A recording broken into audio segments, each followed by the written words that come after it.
Révélation de Gurmit Bounuera, ancien secrétaire particulier de l'ancien chef d'état-major, le défunt Gaïd Salah.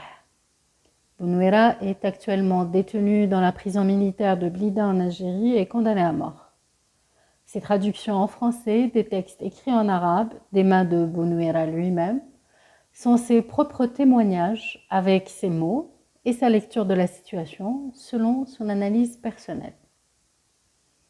Nous avons veillé lors de la traduction à rester fidèles au vocabulaire et au sens choisi par l'écrivain, sans altérer ni ses propos ni ses convictions. À aucun moment, nous ne commentons ou donnons notre opinion sur ce qui est écrit. Le texte en français est parfaitement fidèle aux révélations de l'auteur des lettres, Gurmit Bounuera.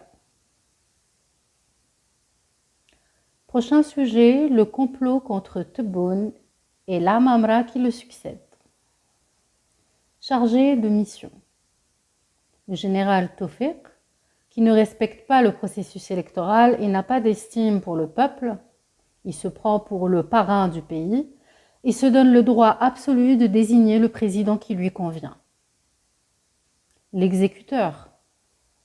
Les forces de sécurité, les hommes d'affaires, les médias et les organes administratifs qui ont convaincu Tebboune de lever la subvention avant que la numérisation soit appliquée. Tous n'attendent qu'un signal pour commencer la campagne. La victime, la démocratie et le processus électoral. Le pays et le peuple, laboratoire des conflits intellectuels pour les coups d'État camouflés dans les pays classés comme arrière-cour des pays impérialistes. Les médias, en mission pour faire une pré-campagne électorale pour son ministre, l'Amamra, et pour redorer la diplomatie. Quel sera l'avenir de Tebboune si la subvention sur les produits de base est levée et que Tawfiq parvienne à entraver le soutien financier adressé aux bénéficiaires grâce à ces outils bureaucratiques et surtout si la colère du peuple contre Tebboune qui n'a pas tenu ses engagements augmente. Chengreha va jouer le rôle de Gaïd Salah afin de reprendre le contrôle de la situation.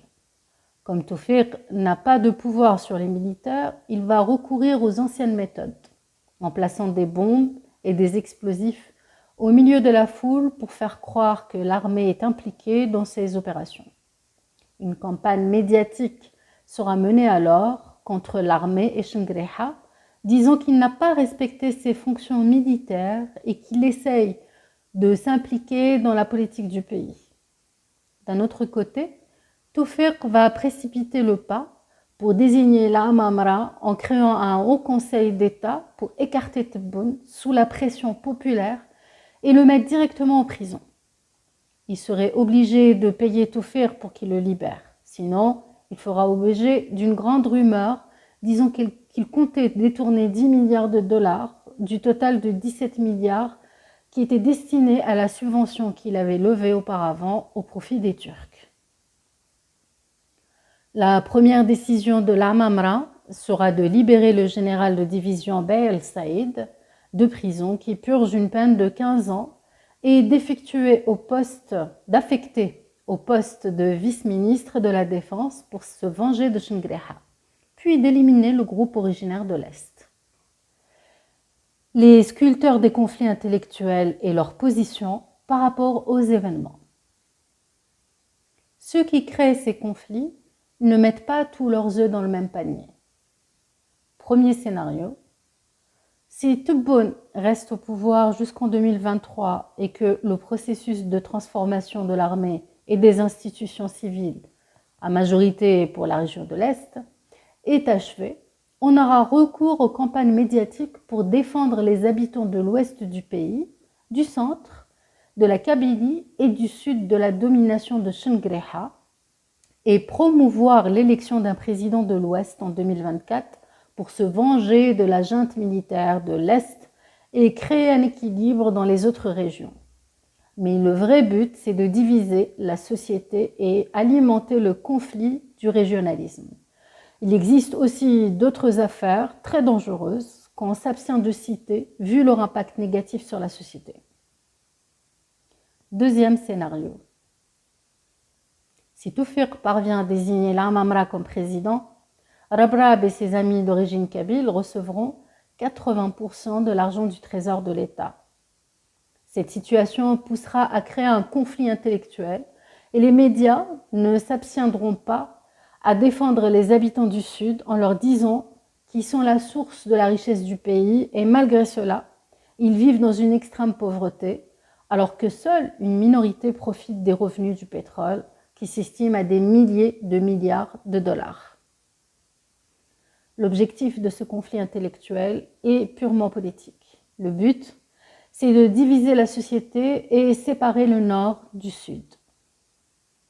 Le peuple, avec ses ambitions, et les clans en guerre sont deux extrêmes différents. Les principaux responsables de ce conflit tribal sur le pouvoir sont Toufiq et Chengreha. Ces deux-là sont très loin des aspirations du peuple qui est en quête de progrès, de transparence et de prospérité en Algérie, en l'absence de conseillers chevronnés pour Tebboune. Son entourage voit plutôt le pouvoir comme un trophée à partager. Ils ne peuvent résoudre les problèmes urgents que par des décisions oppressives loin de l'acuité politique. Des postes ont été offerts à des personnes retraitées qui n'ont aucun niveau instructif. Leur seul champ d'expertise, c'est la flatterie. Par contre, ils devraient donner l'opportunité aux jeunes et aux élites et les rapprocher des décideurs afin de les impliquer dans les prises de décision. La contrainte produit une société hypocrite et la persuasion produit une société consciente. Tebboune n'a pas de soutien populaire. Il n'a jamais visité une seule wilaya. Il craint la réaction du peuple. La seule fois où il a fait une visite au cours de ces 2 dernières années, c'était en Allemagne. À la lumière de cette situation, et vu que l'écart entre Tebboune et le peuple ne cesse de s'élargir par manque de clairvoyance, j'ai quelques propositions pour le président Tebboune. Premièrement, après que ces faits aient été exposés à l'opinion publique, vous devez entamer rapidement, en vertu de vos pouvoirs de président, des réformes en écartant les têtes du régionalisme et convaincre le peuple avant qu'il ne soit mobilisé contre vous. Deuxièmement, pour donner plus de crédibilité au régime à l'étranger, qui connaît bien le conflit du régionalisme en Algérie, il faudrait redonner de l'équilibre au rouage du gouvernement, afin que cette affaire ne soit pas exploitée d'une manière hostile. Troisièmement, du moment que vous êtes élu par le peuple et que le peuple cherche le progrès, vous devriez éloigner l'armée de la politique pour que le pouvoir revienne aux mains des civils et limiter les fonctions des militaires à la sécurité et à la défense. Quatrièmement, retirer le pouvoir de la police judiciaire, de la direction de la sécurité militaire et garder les affaires des crimes contre la sûreté de l'État entre les mains de la sécurité intérieure, car cette mission leur a été accordée dans une circonstance exceptionnelle au moment du Hirak. Ils peuvent utiliser cette fonction contre vous et votre entourage. Cinquièmement, dissolution des tribunaux militaires. Une grande partie des prisonniers ont été piégés par des opérations d'écoute. Ils n'ont pas bénéficié de la loi de la concorde civile. L'Algérie est le seul pays qui a encore des tribunaux militaires. Il est grand temps de les dissoudre et établir une seule justice.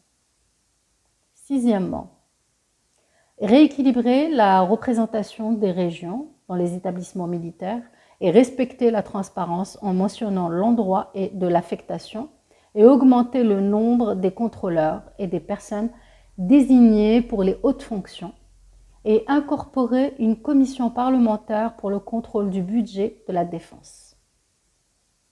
Septième point, application de la loi contre les discours haineux dans les institutions militaires. Huitième point, comme vous soutenez les causes justes à travers le monde, comme la cause palestinienne et le droit du peuple sahraoui à l'autodétermination. Vous devriez aussi soutenir les causes justes en Algérie, telles que la domination, le fanatisme et la vengeance de la région de l'Est envers l'Ouest et la Kabylie. 9e point. Notre armée, qui est une puissance régionale et territoriale, selon vous, risque de se désintégrer à cause des pratiques de la direction en place. 10e point. Recruter des conseillers de différentes régions afin qu'ils puissent transmettre les voix de tous les réprimés à travers le territoire national. 11e point. Du moment que vous revendiquez le nationalisme et menacez tous ceux qui divisent la nation, commencez par ceux qui ont trahi votre confiance et qui sont ici parmi nous et non à l'étranger. Le président Tebboune a été élu par le peuple et dispose d'une légitimité pour une durée de 5 ans. Ce contrat doit être respecté, quelles que soient les circonstances. Il faudrait faire attention aux personnes régionalistes lorsqu'il y a des protestations contre le président, car ils risquent d'en profiter pour le destituer et désigner un autre président. Le régionalisme est un problème de fond en Algérie. Si la colère du peuple augmente contre le président, les ennemis de l'étranger profitent de la situation pour frapper la stabilité du pays. Le président aura la possibilité d'apporter des réformes et activer la loi contre le discours haineux.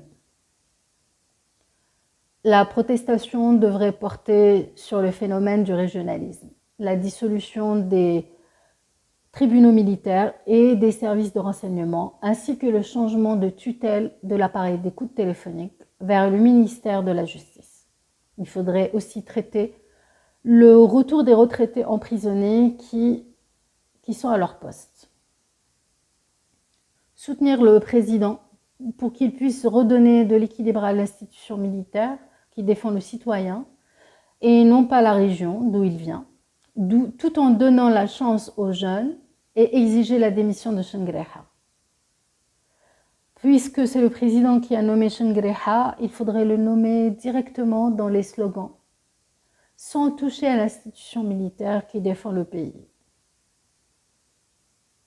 Le Hirak a pu couper la route au 5e mandat, mais cela a été fait à la fin du 4e mandat de Bouteflika. Donc maintenant, Tebboune a tout le droit de terminer son mandat jusqu'à sa fin, et ce, pour l'intérêt de tous et dans l'intérêt suprême du pays.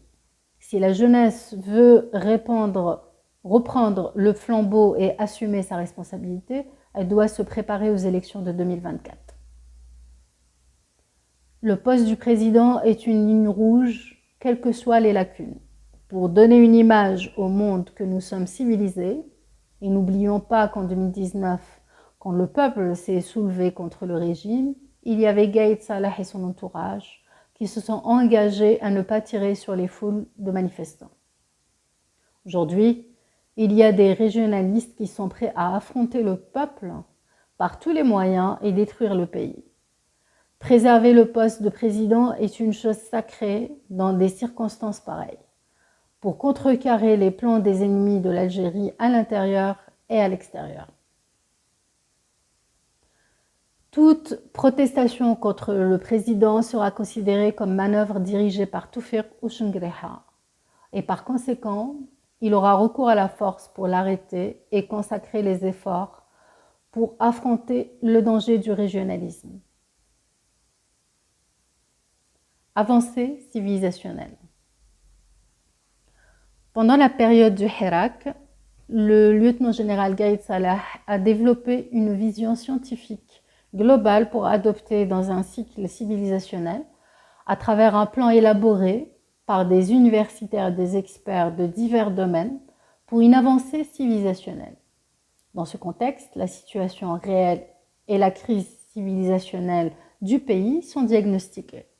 Des solutions ont été proposées en construisant un noyau pour les élites et la fondation de l'être humain civilisé.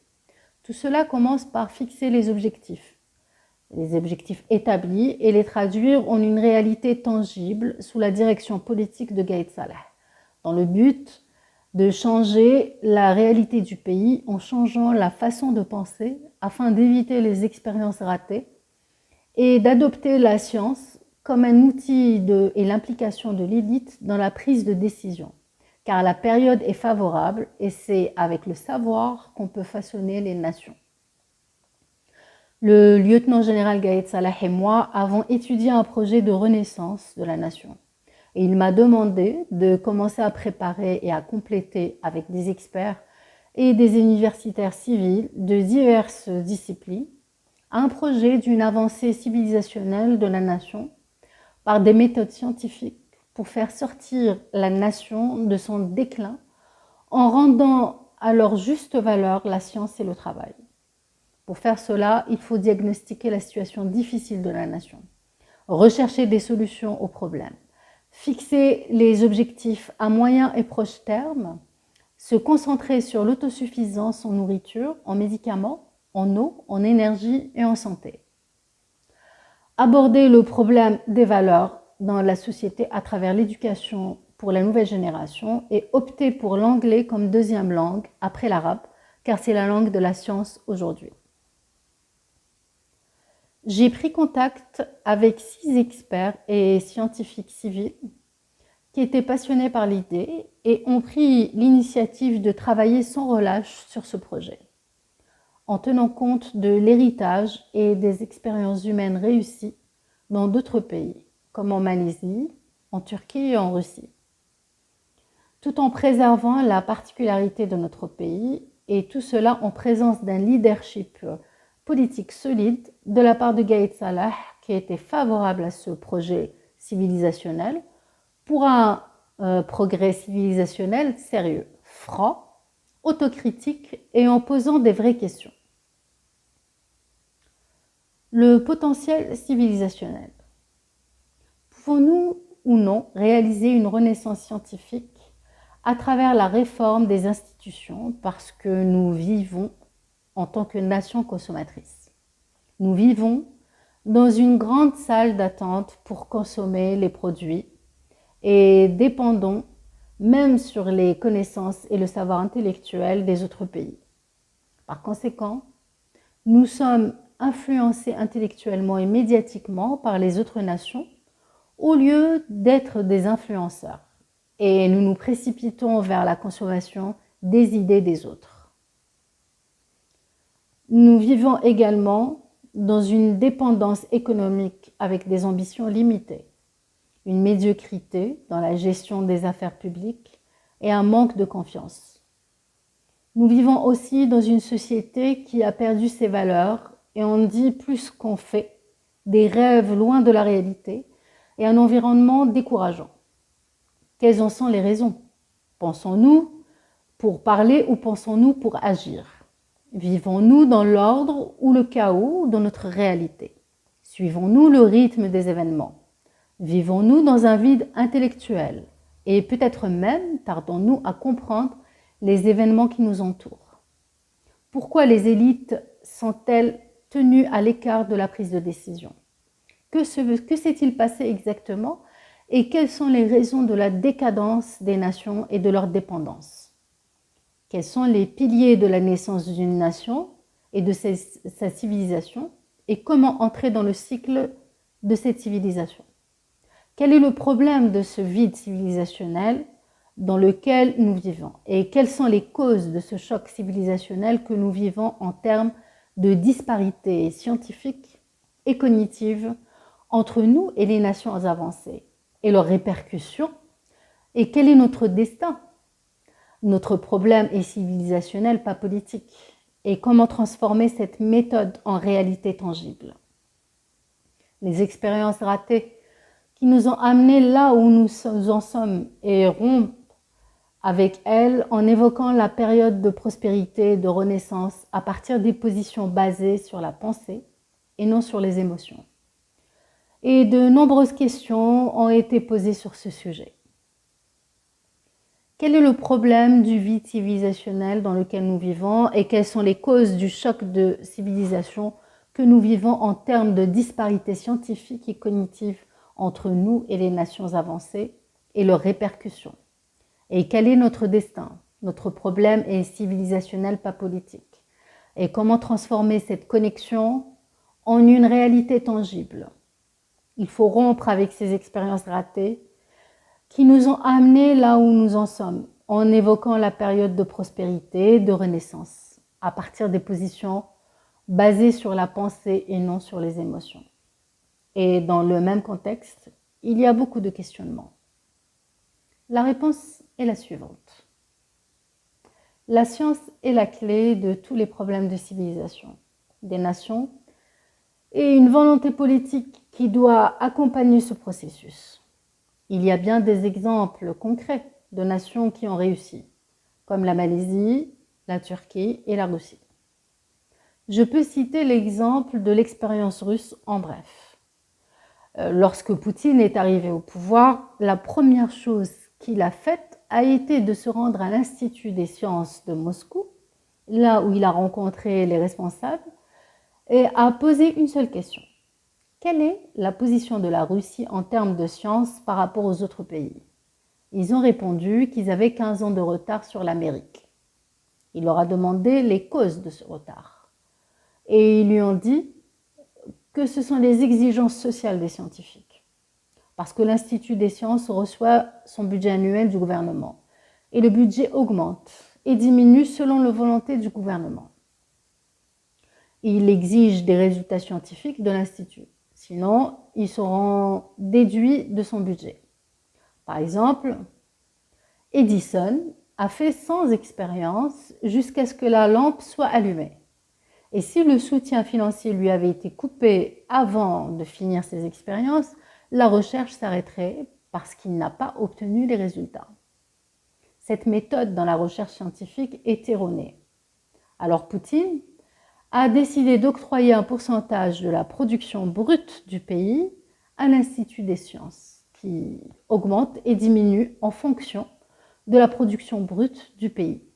Et ainsi, l'institution est devenue indépendante du gouvernement. Ainsi, le problème des exigences sociales des scientifiques a été résolu. Et en fait, il leur a demandé 3 choses pour leur trouver d'abord des solutions scientifiques. Si la Russie est assiégée, les Russes ne doivent pas mourir de faim. Il leur a demandé de faire en sorte que la Russie devienne le premier pays agricole au monde. Et si nous sommes attaqués, nous devons répondre. Poutine leur a demandé aussi de développer la physique militaire et leur a demandé de développer le secteur de l'énergie afin que la Russie devienne l'un des pays qui domine le marché de l'énergie au monde. Ils ont établi des plans et grâce au soutien de Poutine, la volonté politique d'acier, après 15 ans, et exactement en 2015, la Russie est devenue le premier producteur de céréales au monde et a développé la physique militaire jusqu'à ce qu'elle puisse entrer en guerre en Syrie, grâce à sa possession de missiles hypersoniques qui dépassent Mach 8, tels que Tucson, Iskander et S-500. Grâce à l'augmentation des vitesses de ces missiles, la Russie a dépassé les États-Unis. Ainsi, elle a développé le secteur de l'énergie jusqu'à ce qu'elle ait pu produire 10 millions de barils de pétrole par jour et contrôle désormais le marché du gaz. Avec ces facteurs, Poutine est passé du régional au mondial en utilisant la science d'une manière géopolitique, dans le but de servir les intérêts de la Russie comme nation. Parmi les piliers du projet d'un progrès civilisationnel, accompagné d'une volonté politique et la construction d'un mouvement scientifique. Nous devons suivre les démarches suivantes.